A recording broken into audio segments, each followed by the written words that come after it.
29 জুলাই জলপাইগুড়িতে পালিত হলো মোহনবাগান দিবস। এই উপলক্ষে শুক্রবার শহরের মোহনবাগান মেনিরাসের পক্ষ থেকে যথাযথ মর্যাদার সঙ্গে এই দিনটিকে স্মরণ করে মোহনবাগান দিবস পালিত হয়। শুক্রবার সকালে শতবর্ষ প্রাচীন মোহনবাগান ক্লাবের পতাকা উত্তোলন করার মধ্য দিয়ে অনুষ্ঠানের সূচনা করা হয়।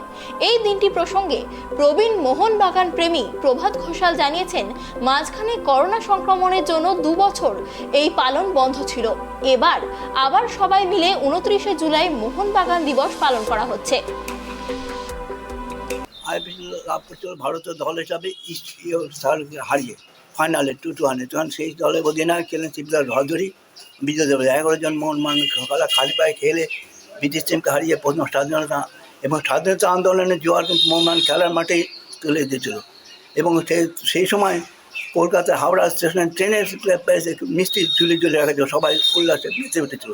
তখন কিন্তু মোহনবাগানের তৃতীয় প্রতিদ্বন্দ্বী ক্লাব ইস্টবেঙ্গলের জন্ম হয়নি। ইস্টবেঙ্গল হয়েছে 1920 সালে, কিন্তু মোহনবাগানের জন্ম 1911 সালে। 1889 সালে মোহনবাগান অলরেডি 125 বছর পার করে এসেছে। কিন্তু সেই দিন থেকে সেই জন্য এই পরবর্তীকালে এই 29 জুলাইটাকে স্মরণে রাখার জন্যে 29 জুলাইটাকে মোহনবাগান দিবস হিসেবে প্রতি বছর পালিত হয়ে আসছে। কলকাতাতেও এখন এই আজকের দিনটা বিরাট সমারোহের সঙ্গে অনুষ্ঠিত হচ্ছে। আগামী দিনও এটা হবে। মোহনবাগান যতদিন আছে, খেলার মাঠ যতদিন আছে ততদিন মোহনবাগান থাকবে। আপনারা কারা? আমরা মোহনবাগানের সমর্থক, জলপাইগুড়ি মেরিনার্স, তার তরফেই পালন করা। তার তরফ থেকে আমরা আজকে এই দিনটি উদযাপন করলাম।